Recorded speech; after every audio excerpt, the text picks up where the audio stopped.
Your legions stand at the ready to march out and establish the largest. If you can truly get all roads to lead to Rome, yours will be an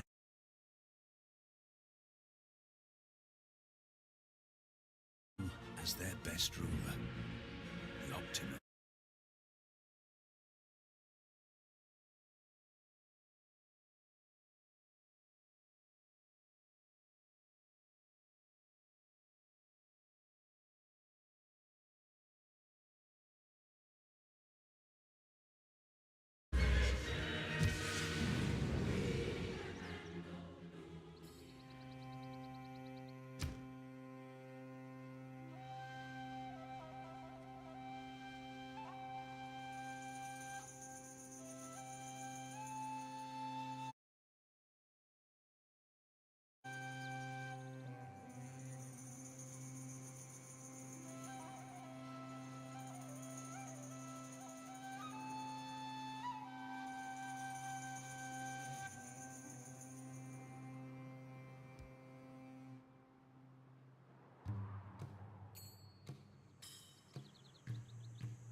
Hey, baby.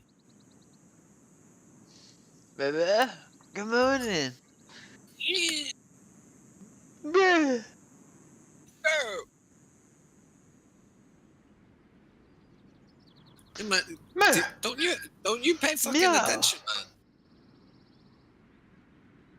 Yeah, there's a new dwarf faction. What is it? It's a new dwarf faction. Clan Angrun. Where is it located? Steam? There's a new faction? Yeah, because the new dwarf lord, Clan Angrun ones, they don't start where the other dwarves start. They start right next to the Empire. Whoa, yeah, you were telling me about that, how it makes co-op better. Yeah, it makes co-op a lot better, man, because there's like just one province between you, both of you. So you can act instead of playing most of the game in a co-op by yourself at each your end of the map, you're actually right next to each other, and you can support each other militarily almost from the start. Oh my goodness, I just fell in love. I'm looking at this right now. It's the goblin. Oh yeah, and the thing is with the clan Angrun, even though you start close to the Empire, until you take Karak 8 peaks, the upkeep for all your units are plus 50%. So you're not you haven't got a big army until you do that. Oh my goodness. So are you like head over heels for this or what? This gotta be like your heaven on earth now. Oh yeah, and let's not forget regiments of renown for the dwarfs. I see there's like 22 units or something. Yeah. It's all the new regiments of renown for the dwarfs and the obviously since the dwarfs have always had the, if you go 1-for-1, the dwarf are the strongest unit. If you go 1-for-1 per unit model, they are by far the strongest faction 1-by-1. So the regiments of renown are fucking awesome, man. You get a regiment of renown that is a goblin rock lubber, and it's basically a grudge thrower. Instead of throwing rocks, it throws live guns. Bless you. Is it artillery unit?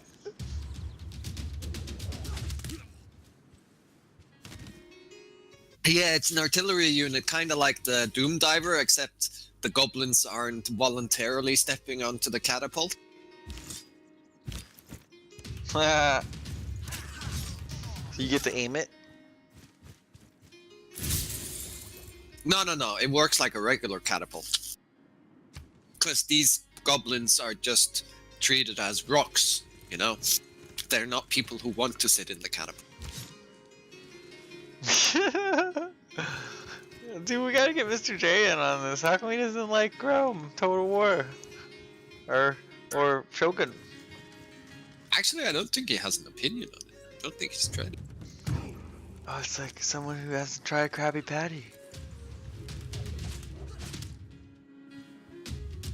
Oh yeah, and there are 2 new lords as well. I think one for the dwarf and one for the orc. That you have to buy the magazine White Dwarf, and you get a code in there for the dwarf, stuff like that. What? Yeah, you can't actually buy it on Steam. So how you have to buy one issue of this magazine? Well, either that or like me, someone at Games Workshop that gives you the code. Oh snap! I'm gonna have to buy this magazine. It's White Dwarf. Hold on, I gotta look it up. What's it called? White Dwarf? Yeah, it's the Warhammer magazine. And the dwarf you unlock by buying that magazine is the White Dwarf.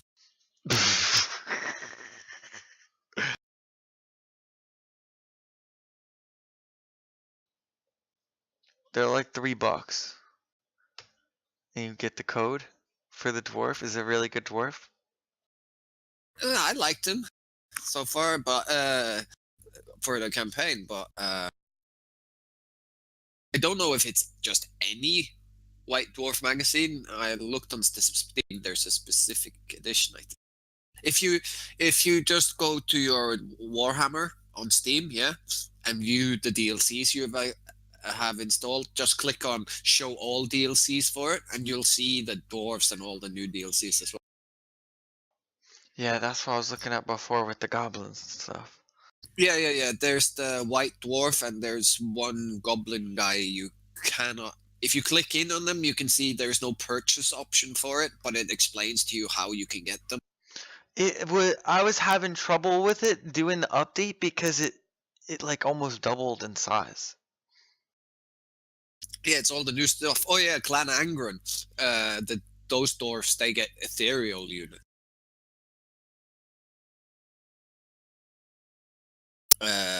You have 1, 2, 3, 4, 6 ethereal units. Oh my. Where's Ag?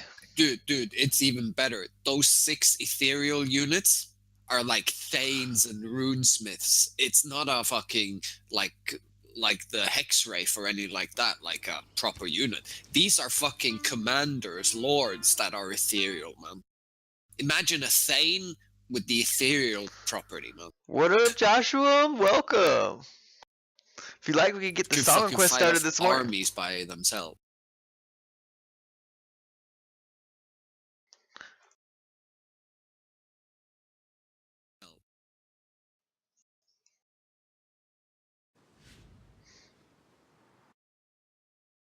Fighting for themselves. Dude, that's so sick. So it added a whole nother dwarf faction to the playable campaign people. Well, Well, to be honest, it's an easy faction to add because the only unit they have that is sort of unique, that isn't the rest. You know, all the regular units you can get for Clan Angward are exactly the same as the other dwarfs units. And they just added one new unit type that the regular dwarfs can get as well now, called Rangers. They basically have crossbows with armor piercing weapon, and they can stalk and move fast. Oh my. I'm gonna have to get this. You show me which one to buy to get the code to make sure I get the right one. What you mean?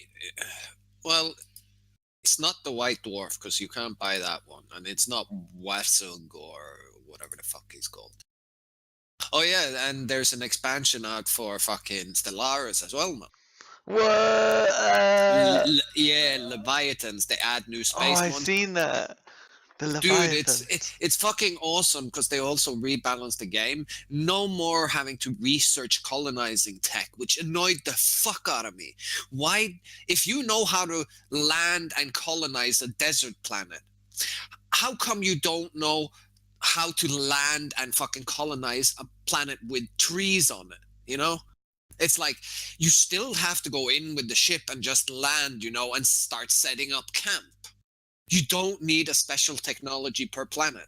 That always annoyed me. Now they removed the entire tech tree for colonizing planets. Now you can colonize any planet from the start.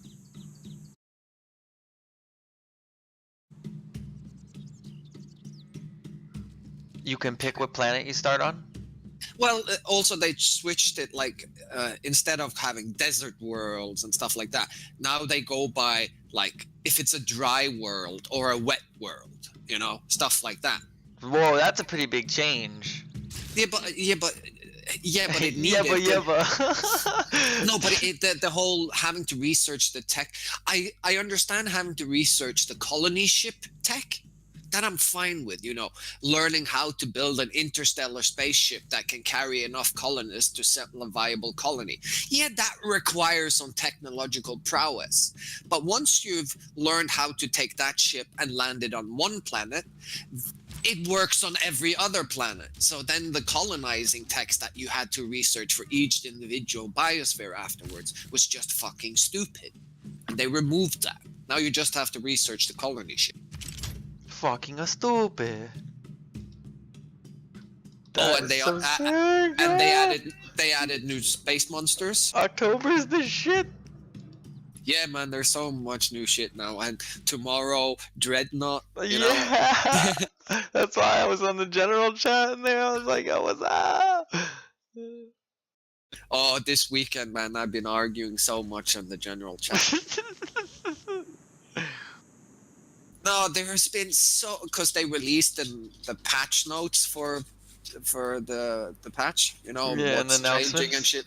Yeah, and everyone is like whining and doom and gloom and it's the Doom and end gloom. of the world and you know fucking Dreadnought is gonna die and blah blah blah, and I'm like, shut up, you have no fucking clue. And then they bring up some crackpot supposed to be logic argument, and it's like, you have no fucking way of knowing this. It's just like bullshit. Why are they so negative? I know, I was reading it, and so many people are just like, they don't want to talk good about it. They're gonna sit there, they're gonna play it, they're gonna talk about it for hours in the general chat. They're gonna like be all over this and so ready for this, yet they are gonna sit there and act like shit. Because it is human nature. All of us say, we want new stuff, we want change, but when change comes, we are like, Have a little recognition. Have a the little old recognition. the old way was better, you know, it was much better in the good old days. How many times haven't you heard that fucking expression? It's that simple. They're changing it from something we know into something we don't know, and everyone is like, because it's not what they know, it's like, oh, it's shit. And I'm like, fuck off.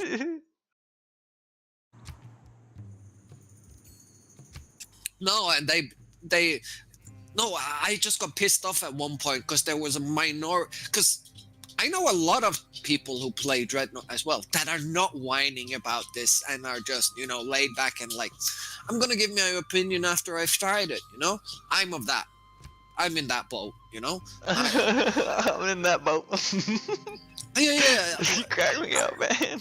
Yeah, but I'm not gonna fucking start whining and screaming and make grandiose statements and prediction, prick out my fucking crystal ball and read the future. No, it's like fucking wait and see and then give your opinion after you tried it. It's like, and there's a lot of people who are like that, but because we are laid back and we're not pissed off or agitated, we don't say nothing.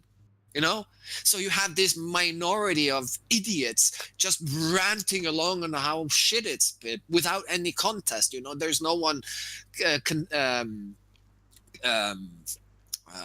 confronting them on what they're saying. So I got fucking pissed off with it, and I started going, no, stop whining.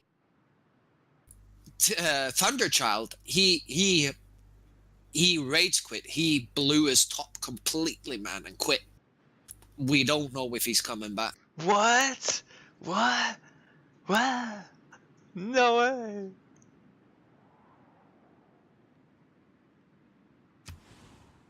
Is everybody upset? Does everybody miss him? Does the community miss him? I really don't care. If you don't like the way the game is progressing, you know where the fucking door is at. It's exiting the Discord channel. Exit stage left.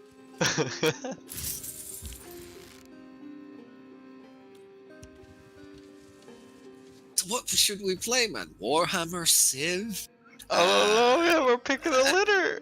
I know, man. It's like now, after the last, like this weekend especially, because I got the update for Stellaris, I got the Civ one, I got the Warhammer one. It's like, what am I gonna play?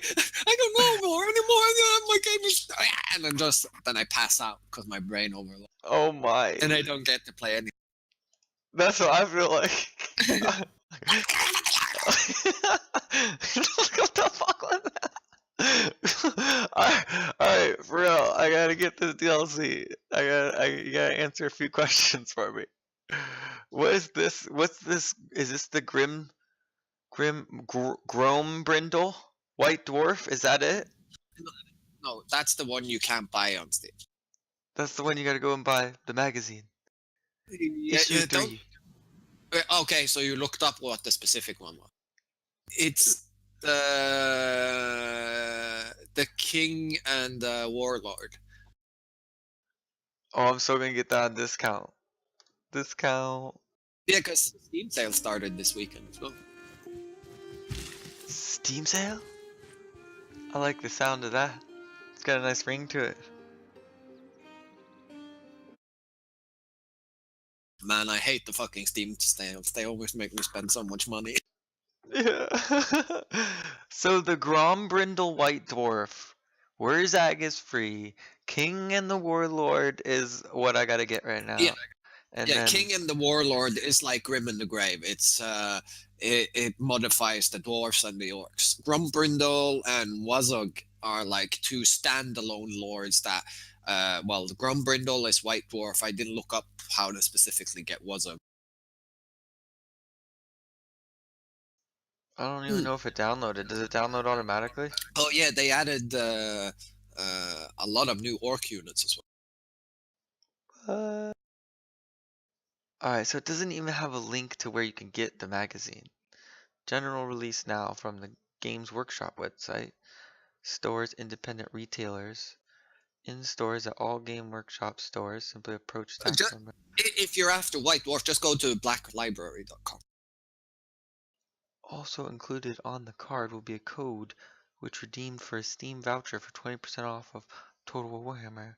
Oh, that's the game itself. Yeah. If it's for people who don't have. Alright, so I don't know if I should get it from the workshop website. Should I get it from there? Well, just go to blacklibrary.com.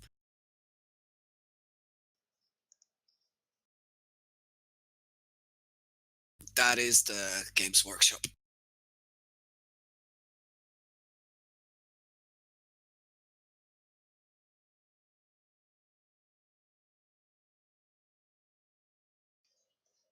What is it? Black what? Black Library. Oh, nice.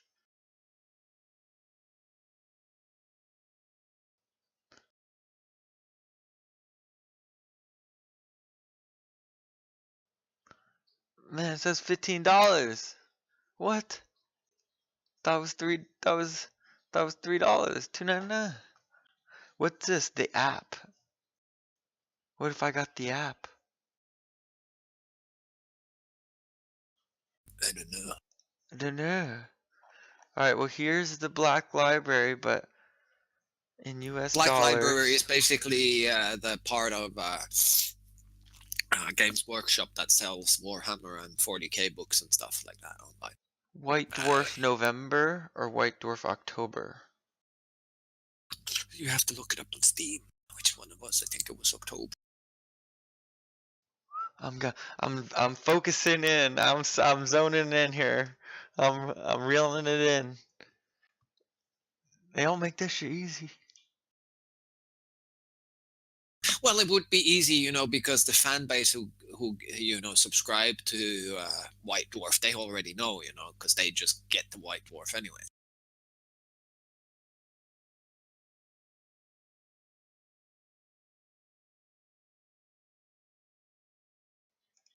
You're looking at the White Dwarf magazine app.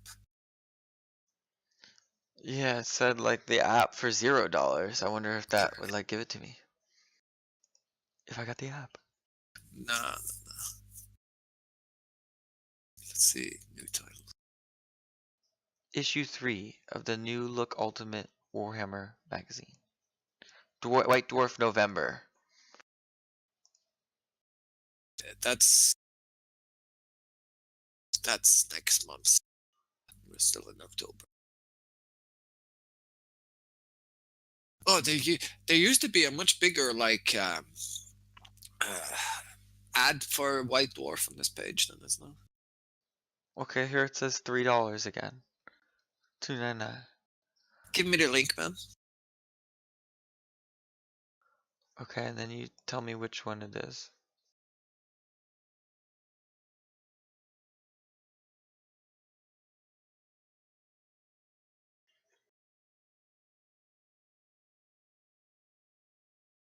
Inquisitorial data requested valid. What? What does that mean? Probably because White Dwarf isn't available in my country through the site. Oh my gosh, I'm so sorry. How are you gonna Oh, you don't need to get it, that's right. I already got it. Well, I'm working on it. Because I know someone at Games Workshop. Well, god damn it. I need to meet someone at Games Workshop. What, dude, the thing is, man, the guy, you know, I've known him for many years. You know, it's a guy from England that you know, we met online and we discussed a lot, and we had a massive fucking argument quite a few years back, and like Nice. And that's how you know you care. no, and a mutual friend of us, he told me, I think it was on Friday, he said like, yeah, Lettuce has got the codes for the dwarf, you should just ask him for a moment. And I'm just like saying frankly, dude, with my history with Lettuce, I can't ask him for shit, you know, and I really mean that. I'm not gonna disrespect him, you know, like, it's like if you and me were like really arguing and properly pissed off at each other, and then the day after I come Rabble. and then the day afterwards when we had this big fight, I come and, can you give me that? It's like, no, that's just really disrespectful. And I'm like, dude, I'm not gonna disrespect him that way, and blah blah blah, and back and forth. and he told Lettuce this, and like Lettuce just linked me on Discord and sent me the code. It's like, he didn't say anything. I'm like, thank you, dude. Like, really, he was the bigger man in this. That's so nice. Yeah. Hats off to him, man. Even though we argued and we are not friends. That's why I say I know a guy at Games Workshop. He's not my friend because, well, I've said some things. You were on the offensive side of this argument. Well, we also did misunderstand each other. But it doesn't matter. The point is that, you know, we weren't friendly.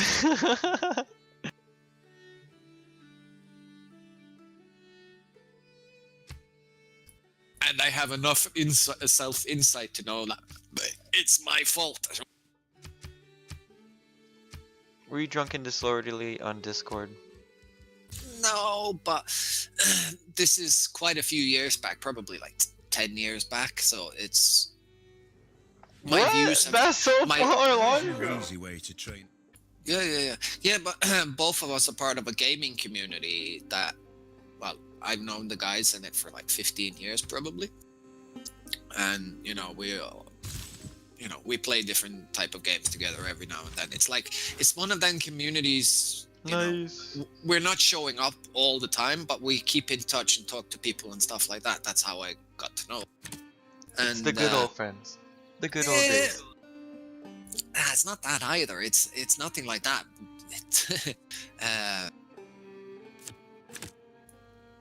And so, as I said, this argument was probably 10 years ago, but we really haven't had a conversation in 10 years because of it. So it's that unfriendly, you know? How many conversations did you have before that, though? Then we talk pretty much every day. So it's, you know, we were both, you know, just regular guys in the community until that argument hit, and then, you know. Well, that's so awesome. That's how you know you really care, though. Yeah, When but when it's... only when you fight about it do you show that you really care. Nah, it's not that. We were discussing politics and military and things, and, you know. What? That was very broad. Yeah, no. No, actually, it's not broad. It's because we were discussing politics and how the military is used in politics and stuff like that, and perceptions of military might and stuff like that. And he comes from an army, you know, army family, and you know, he got the impression that I was pretty much calling his entire family stone cold psychopathic killers. Whoa. You know, which, you know, people tend not to look too positively when someone does that. No, I was fronting the view that the primary function of any soldier in any army is to kill your enemy. And I still believe that, but the thing is, obviously being a killer, when you say he's a killer, that has negative connotations. But I wasn't trying to pass judgment. I was just saying that is a soldier's primary function. Everything else comes second. But I wasn't passing judgment on being a killer. I want the soldiers protecting me being good killers. You know? So it wasn't me passing judgment on them, but to him it probably felt like I was judging him and his entire family. So I can understand why he got pissed at me. Yeah, I mean, you just have to think of the idea of why man created an army. Why is there such thing as a warrior? And it's because, you know, you want the guarantee that they're gonna do the most dirty of do's and kill someone. They're gonna take it all away, and then the allowance of it, their legal aspect of being able to do that in society. But the whole point to this was that he got the impression that, you know, I called his entire family. He called his whole army. His whole family like sociopaths and, you know, stone cold killers and blah blah. You know, basically in a negative way. And I've apologized to him since, but my entire point with that conversation was that, yeah, they are stone cold killers because they are trained to be. And there's a reason for that. And I'm not passing judgment on that. As I said, I want the soldiers protecting me to be good at killing. Because that is part of being a good soldier. If you're really good at killing your enemy, you're a really good soldier. Yeah, that's the the point is that that when you become a soldier, you are trained to kill. You're trained to Like, stand your ground by any means necessary, basically, and be a forceful presence. well, you know what the U.S. Marines say about that. They Well, say once a rifleman, always a rifleman. Because every U.S. Marine no matter if you're gonna be a secretary sitting behind a desk, you're trained in the basics of how to kill another human being. Everyone is trained to kill. Like that was my point as well. The primary function of an army is killing its enemy. But he was arguing all sorts of, humanitarian things. A lot of things that armies do. Yes, they're what an army does in the modern times has expanded. But I was arguing its primary function is still to kill your enemy. Being a mercenary, though, hey, But like 10 years ago when I was 20 something, I was a lot more dramatic in the way I argued and used extremes a lot more. So I can see why you got pissed. I've Meow. mellowed over the year. Well, that's a very grown-up thing to say. It's a very adult way to look at it. Dude, as I said, I have already apologized to him for what I said. Because, as I said, it was never my intention to, like he felt, to slander his family. That was not my intention at all. You're slandering? I am... No, but seriously, even though I talk like that about the army, I am grateful for the people who serve in the army.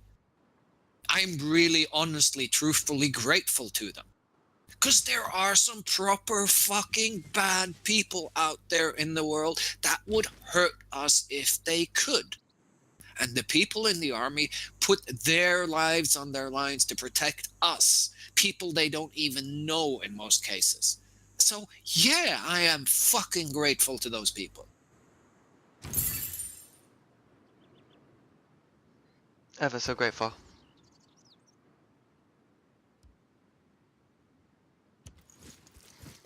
They must, it's a political aspect to have a professional army. I mean, like, because of the times and the political, agenda that, they use it as a show of force, as a show of defensive capability, as a show of, of manpower, as a show of professionability, as interrogating or intimidating force, and then Dude, Cold War standoff brings it to a whole nother level. Politicians, if they could, would use wars to win elections. Like back in the Roman times, There, if you wanted to win election, you went and conquered some small tribe somewhere. Like, seriously, it was that integrated into the election cycle and politics and stuff like that. And that's why there's been a separation over time between the power to wage a war when you're in charge of a country. That's why dictatorship is such a bad idea, because you are in control of domestic and foreign policy at the same time, and the army. So the army just becomes an extension of the political power. Whereas in a democracy, part of a democracy is trying to separate that power so one individual can't use the army as his own political tool. Because the problem before that separation was that anyone who had a military force could use that as to gain political leverage, to get political power. And part of democracy is trying to avoid. Actually, that's a more basic part of democracy than, say, freedom of speech and the rights for all. Those are recent additions to democracy compared to the separation of the power of the military and the rule. Because democracy was created for white people. For white people. For well, white people, Christianity- yeah! For white men, is more like. well, you can say that because it was created in Greece, so it was white people, but it was created by rich people for rich people that were sick and tired of tyrants coming along, and then when you looked at him wrong, they confiscated all your lands and your entire wealth. So they came up with a system that switched that power to the rich elite. In other words, democracy, where there's an elected representative, which they control, and by having him obey laws, they can't just come and steal the wealth of the rich elite. This is how democracy got started, man. There was no freedom for all. Everyone couldn't vote, even back in Athens, in a good old day, of a population of, it was maybe less than 10% in Athens that could vote. And keep in mind, Athens at the time of their democracy, they kept slaves. And the slaves sure as hell couldn't vote. And they were other white people too, like other Athenians, as well as like other Greeks. Slavery has got nothing to do with race, man. That's a fallacy. That's something that has changed. That is something with the Black American movement. They've tried to make slavery into a race thing. Slavery has never been about race. It's about culture, and it's always been about the culture that wins the war enslaves the other one. And let's look at it. If it was a race thing, where did the slaves that came to America come from? Africa. Yeah. How did the white people get the slaves from Africa? They were sold to them by other black people. Than the Gold Coast. Yes, but they did not go in and hunt to get black slaves.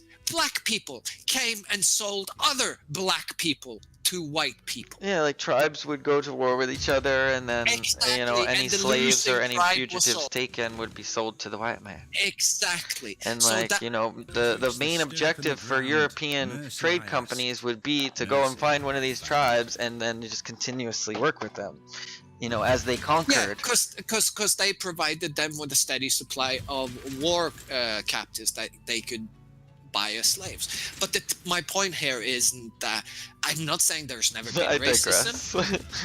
My point, I'm not trying to say there's never been racism. There was and is racism. But slavery has never been about racism. It's just happenstance that there came to be a large supply of black captives for sale in Africa at the time of the discovery of America that made them the majority slave race in America. Before that, you had European slaves, you had Arab slaves, you had Chinese slaves. Most of slavery has not been cross-racial. It's been intra-racial. In other words, most slavery has been people of the same color enslaving other people of the same color.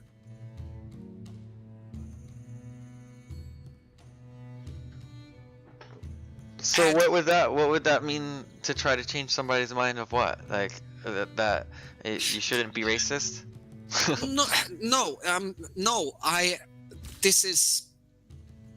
I'm annoyed when people lie, mostly, and quite frankly, a lot of black people talking about racism and slavery and blah blah blah, and saying how racist slavery was. At that point, I'm gonna go, no, read history, man. Slavery was never racist. For example, even at the height of the slavery in the US, there were more free black people than there were black people in slavery. They never mentioned that bit. That is an inconvenient fact for like Black Lives Matter, for example.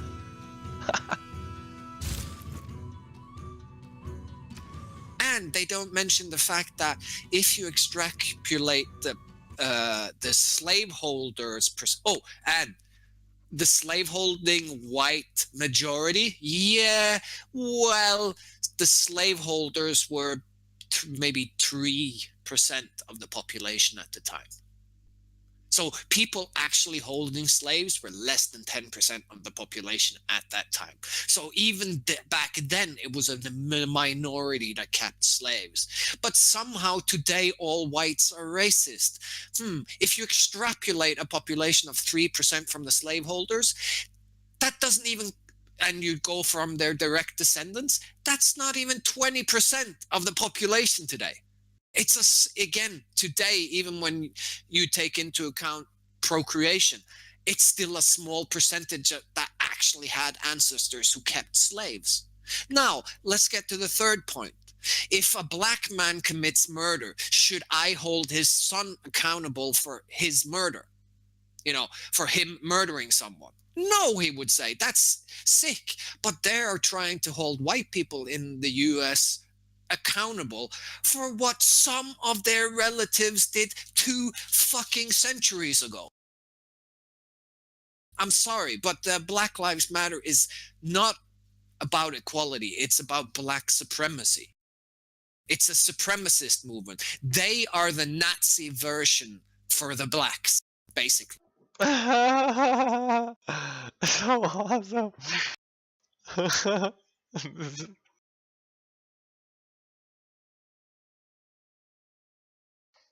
And they have no idea. They just think they're standing up for their rights. They are fucking clueless mongrels, man. They're idiots. And it's like the neo-feminism today as well. That's not about equal rights. It's about women's supremacy. That the extreme feminists today, they would kill all the men if they could keep the species alive. That's just man-hating. It's not about equal rights anymore.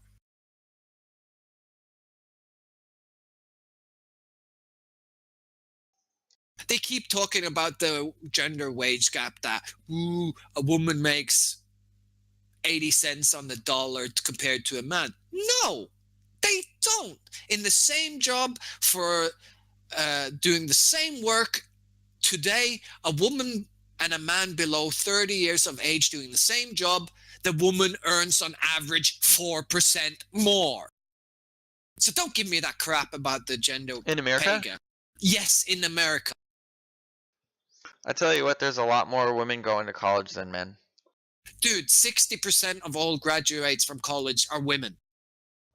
Yeah. But despite of that, they're talking about the campus rape culture where the horrible men are. Dude, you're the fucking majority of people. Don't give me that fucking crap. I gotta tell you about my history teacher, dude. It's so controversial.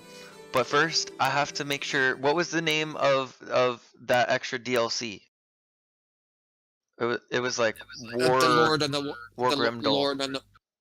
No, that's the White Dwarf. Yeah, I think I want to try to find it on Kinguin. Grumbrindle is the White Dwarf. You can't get it anywhere, man. It's not out for sale. They didn't buy no. I figured maybe I could get the key or something somewhere. Right, yeah, you might. It's going to be available for everyone in 3 or 4 months or something like that. Oh, for free? No. Well, maybe. I don't know. Okay, I'll just get the King and the Warlord. Yeah. And then what do you want to play? You want to play something? Oh, we have so many choices I now. know. It's not good, man. It's I would like to play Warhammer, but I also really like to play Civ. And then we have Stellaris as well with the new space monsters that are really cool. And not to mention when the fucking Great Empires awaken and they basically drag the entire galaxy into a war where you have to decide which fallen empire you hitch your ride to. Meow. That is so crazy. Yeah. I started playing Stellaris yesterday, but then I was like, I'm fucking falling asleep. Yeah, because Stellaris and Civ, none of them, because they're turn-based or you can pause, they don't have high enough pace that they wake you up when you play them. like for example, if you play Dreadnought or Battlefield or something like that, the adrenaline rush and stuff like you get actually wakes you up when you play those games. Oh, and for speaking of which, for all the old people you meet and say that, oh, playing video games is bad for you, you can say, no, that's bullshit. With playing video games, good. No, seriously, playing video games for you is good for your brain. They have proven it, man. They've done studies. For example, they say staring at the screen for too long makes your eyesight worse. Yeah. No, they have documented actually gamers on average have better vision than normal people. They want people to know that. Yeah. Also, in terms of gamers, especially young gamers, become inattentive, and the whole ADD, they can't keep attention. Actually, during tests where a normal person could track 4 objects on average, a gamer could track 6 objects on average. In other words, a 50% improvement on a normal person. In other words, they have a lot higher concentration and skills in terms of focusing on one thing. In all the things where people say, oh, that gaming removes, something about your brain and blah, blah, blah, it's actually the complete opposite. For example, playing Battlefield makes you a better driver. Playing an action video shooter makes you a better driver because you can track multiple objects easier. And that's what you're doing when you're in the car. That's a real practical side effect. It makes you a better driver directly because you have more overview of the situation at any given time.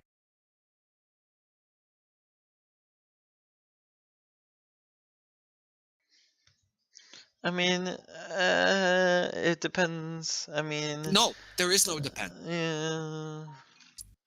I mean, if you're playing like F-Zero X, I don't know if that will help you. No, we're talking if you're playing action Forza. Yeah, if you're even playing so, Project Cars. No. The thing is, they went specifically for the action shooter games that people try to shut down, was like Battlefield and all of them. Those are usually the controversial ones because of all the violence and blah, blah, blah, and blah, blah, blah. And it makes more violent people. Actually, it makes less violent people. And the violent people who play video games actually have less time to commit violence because they are playing video games. But in any case, I digress.